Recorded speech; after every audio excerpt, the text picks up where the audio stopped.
what is the ruling party countrywide doing to the people of the south? Are we being recognized for who we are for the southern states other than for vote bank politics?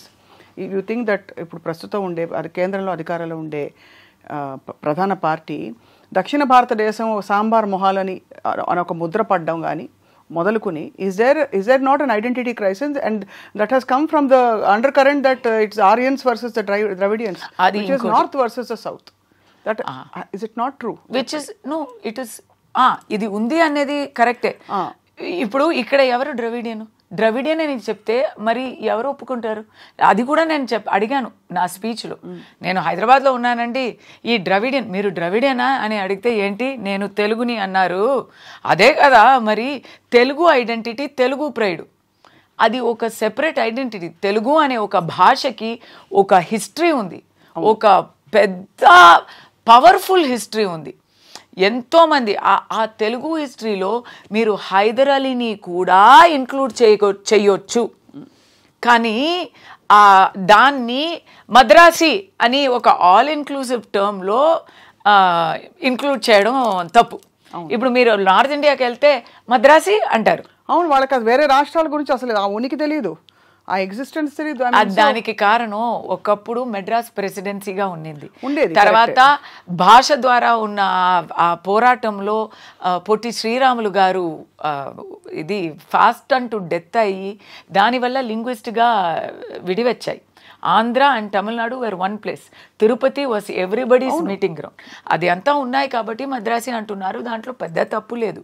కానీ the time has come to also identify ourselves separately and establish our pride. Of course, andru kalse untamu kani we are unity in diversity. In a certain way you try to establish the pride of Telugus by saying that you are alienating Telugus or alienating Brahmins, but you ended up getting into a huge controversy now. Akkada no, this is not about Telugu pride, this is not about Telugus at all andi. Akkada it is about one particular it family. Is about Dravidian politics in Tamil Nadu. ఈ సమస్య తెలుగు వాళ్ళకి, ఇక్కడ ఉన్న కులాలకి, ఇక్కడ ఉన్న వంశాలకి సంబంధమే లేదు.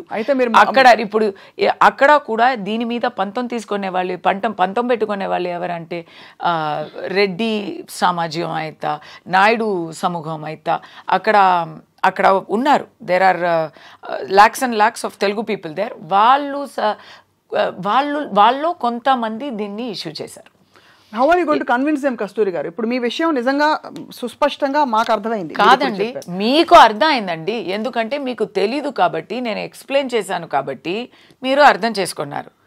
అక్కడ ఉన్న వాళ్ళని కన్విన్స్ చేయడం కుదరదు, ఎందుకంటే వాళ్ళకి ఆల్రెడీ తెలుసు నేను ఎవరిని చెప్పాను, ఎందుకు చెప్పాను.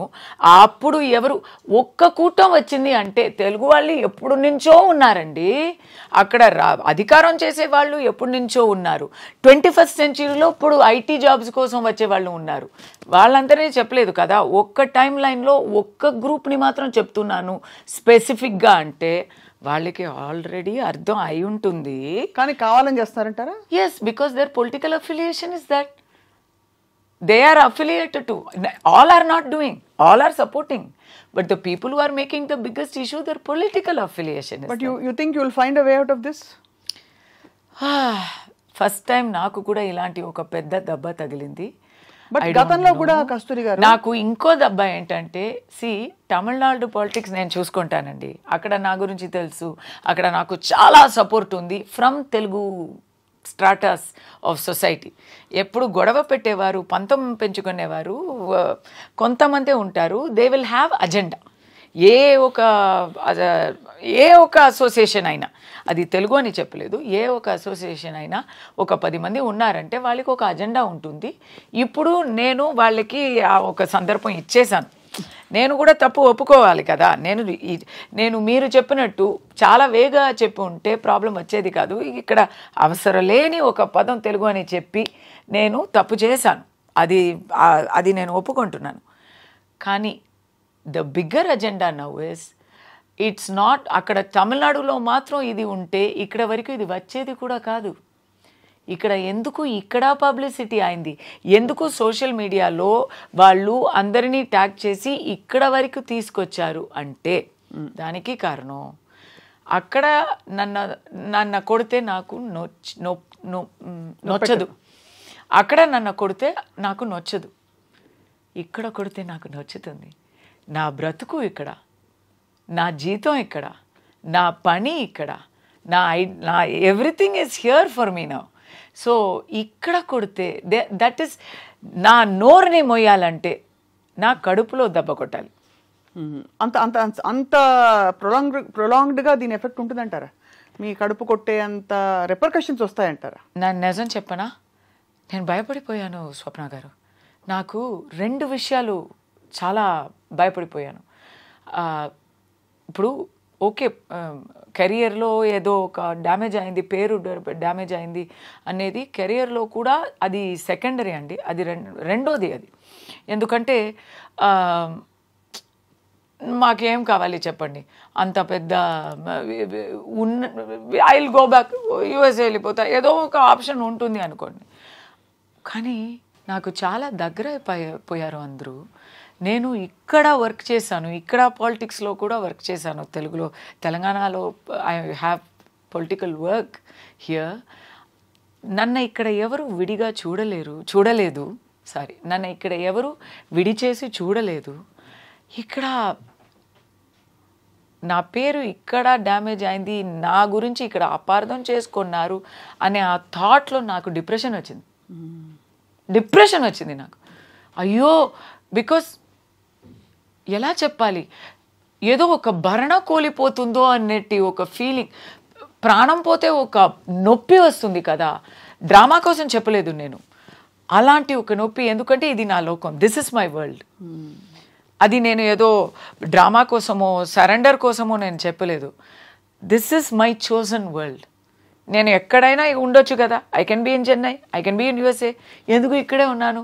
Because you made this your world. Yes, I love it. And if I lose that with the people of Andhra, I will feel bad. I am feeling bad. So ఇప్పుడు నా గొంతు వింటున్నారా? It is because I have not slept, I've been non-stop talking, and నా మీద కేసులు ఉన్నాయి. So lawyers are talking to me all the time, and I'm explaining all the time, and they are telling me my lawyer is Telugu fellow based in Tamil.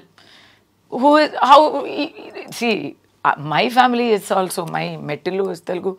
I'm not talking about myself. మళ్ళీ చెప్తున్నా కదా, నేను నా గురించే నేను అపవాదాలు నేనే చేసుకున్నానా? లేదు. అక్కడ నా lawyer Telugu, he is telling me ఇది చేయి అది చేయి అని చెప్తూ ఉంటే అతనికి ఎందుకు కోపం రాలేదు? ఎందుకు నాన్న? So what he was telling me, so many ideas he was telling me. అప్పుడు స్టాప్ ఎక్స్ప్లెయినింగ్, ఈ వివరణ ఇచ్చేయడం నువ్వు మానే, నువ్వు చాలు మాట్లాడింది, నువ్వు ఊరుకో అని ఒక జస్ట్ అవుట్ ఆఫ్ నన్ను చూసి నేను అలా పానిక్ అవుతూ ఉంటే ఈ ఓదార్పు కోసం చెప్పారు. అని ఐ సెడ్ నో, నాకు నా గుండెల్లో ఆ ప్రశాంతత వచ్చే వరకు నేను ఆపలేను. నాకు ఇక్కడ ఇలా ఒక తప్పుగా ఆ ట్రాన్స్లేషన్ ఒకటి చూశాను ఒక వీడియోలో. మీకు తమిళ్ తెలుసే కదా స్వప్న గారు? தெரியும். నేను చెప్పినందుకు ఆ ట్రాన్స్లేషన్కి சம்மந்தம் உண்டா? இல்லை, கட்டாயமாக அது வந்து அந்த கான்டெக்ஸ்ட்ல நீங்கள் சொன்னதுக்கு அங்கே போட்ட வேர்ட்ஸ்க்கு அது லிட்ரல் டிரான்ஸ்லேஷன் பண்ணினா அது நீங்கள் சரியா வராது, சரி வராது அது. And no, it is not only inaccurate, it is very dangerous. చాలా ప్రమాదకరమైన, చాలా దురుద్దేశపూర్వకమైన, చాలా దురుద్దేశపూర్వకమైన ట్రాన్స్లేషన్ అది. ఆ ట్రాన్స్లేషన్ చదివితే నాకే కోపం వస్తుంది నా మీదే. అలాంటి ఒక సిచ్యువేషన్లో అయ్యో, నేను కావాలి అని కోరుకున్న జనాలు నా మీద అపార్థం చేసుకుంటారు అని నాకు దానికోసమే నేను చాలా భయపడిపోయాను. ఇప్పుడైతే నేను ఒక్క మాట చెప్తాను, నాకు అక్కడ ఇంకా ఒక చాలా దారుణమైన సిచ్యువేషన్ ఏమైందంటే, అక్కడ బీజేపీ లీడర్ ఒకరు తమిళనాడులో కండెమ్నేషన్ ఇచ్చారు. నేనేం చెప్పాను, ఏం చేశాను, ఏం చూడకుండా కండెమ్నేషన్ ఇచ్చారు. ఆయనకి ఎక్కడి నుంచి ఎలాంటి ప్రెషరో ఏమో నాకు తెలీదు, కానీ ఇక్కడ నాకు BJP leaders supported me, all the party leaders. అంటే నేను అందరితో అడగలేదు, they just sent me messages of support. If there is any issue we will come to your backup because we know you అని. ఆ పొలిటికల్ సపోర్ట్ కూడా వదిలేయండి, నాకు ఇక్కడ వచ్చాను కదా, అక్కడి నుంచి నేను ఇక్కడ వచ్చేసాను కదా, ఇక్కడ వచ్చాక the kind of we missed you అండి అని చెప్పి స్టార్ట్ అవుతున్నారు ఆ సపోర్టు. దెన్ ఎస్టర్డే నేను బయట వెళ్ళాను, షాపింగ్ వెళ్ళాను, అక్కడ ఉన్న ఆల్ ద నాకు క్యారెక్టర్లో ఎట్లా అంటే సెక్యూరిటీ వాళ్ళు నాకు ఫ్రెండ్స్గా ఉంటారు. బొమ్మరిలో జెనోలియా క్యారెక్టర్ తెలుసా అండి? తనకి రోడ్లో వెళ్ళేవారు ఫ్రెండ్స్, బస్సులో చూసేవాళ్ళు ఫ్రెండ్స్, నాకు అలాగే నాకు సెక్యూరిటీ వాళ్ళు ఫ్రెండ్స్, బయట చెరుకు జ్యూస్ అమ్మే ఆ అబ్బాయి ఫ్రెండ్, దాని పక్కన ఒక చిన్న కోటి ఉంది ఆ వాళ్ళు నాకు ఫ్రెండ్స్. సో వాళ్ళందరూ ఏదో సమస్య అయింది, మేము యూట్యూబ్లో చూసామే అని అడిగారు. ఎందుకబ్బా నన్ను అడుగుతారు, నువ్వే చెప్పు నేనేం చేశానంటే, కాదు అది మేము నమ్మలేము, మాకు మిమ్మల్ని తెలుసు కదా పర్సనల్గా, సో అది 100% ఇస్ నాట్ పాసిబుల్ అని మాకు తెలుసు అని ఇమీడియట్గా చెప్పేశారు. సో అదొక భరోసా ఇచ్చింది మీకు? నాకు అది భరోసా వచ్చింది, కానీ ఒక మాట చెప్పొచ్చా? చెప్పండి. అంటే ఇది యూట్యూబ్ ఛానల్ కదా, మీరు ఏం తప్పుగా అనుకోవద్దు. ఈ యూట్యూబ్ ఛానల్స్లో చాలా బీభత్సంగా చూపిస్తున్నారండి. కానీ మా ఛానల్లో మీరు మంచివారు కాబట్టి మిమ్మల్ని ఇన్వైట్ చేసి మీ నుంచి క్లారిఫికేషన్ మీరు వచ్చి ఏం సెన్సేషన్ చేశారు. ఎక్కడ చూస్తే ఆ రోజు నా ఫోన్ మొట్టలేకపోయాను నేను. అంత సెన్సేషన్ చేసి, అంత ట్రెండింగ్ చేసి, ఆ రోజే మార్నింగ్ ట్రెండింగ్ అయింది. నటి కస్తూరి వివాదాస్పద వ్యాఖ్యలు, సారీ టు తెలుగు వారిని కించపరుస్తూ అన్ని అంతఃపుర సేవకి వచ్చేవారు అన్నారు, చాలా వర్స్ట్. ఇంకా అది మరి ఎలా చెప్పాలి, అది మారి చేంజ్ అయ్యి ఇంకా డర్టీగా పోయింది, అది ఇంకా చాలా అసహ్యంగా పోయింది అది. బట్ ఐఎమ్ సేయింగ్ ఇప్పుడు నేను చాలా దాంట్లో డిప్రెస్ ఎందుకంటే ఐఎమ్ సిట్టింగ్ అండ్ థింకింగ్, అయ్యో ఇప్పుడు అమెరికాలో నా ఫ్రెండ్స్ అందరూ అది చూస్తూ ఉంటారు కదా, వాళ్ళకి టీవీ కన్నా ఈ యూట్యూబే మ్యాక్సిమము, ఆన్లైన్ సోషల్ మీడియావే మ్యాక్సిమం. వాళ్ళు ట్విట్టరు, ఫేస్బుక్, యూట్యూబ్ చూస్తూ నా గురించి, ఇప్పుడు నన్ను తెలిసిన వాళ్ళు నా గురించి ఎలాంటి అపార్థాలు చేసుకున్నారో ఏమో అని ఇక్కడ అది ఒక చాలా ఆ నొప్పి అనుభవిస్తే తెలుస్తుంది. తెలుసండి, correct. It's very very hurtful. And మీరైతే ఫైనల్ ఇవాళైతే కాదు అంటే ఎవరి ముఖంలో నేను చూడాలి కదా, మళ్ళీ నేను ఎలా అందరినీ కలుస్తాను అలాంటి ఒక ఫీలింగ్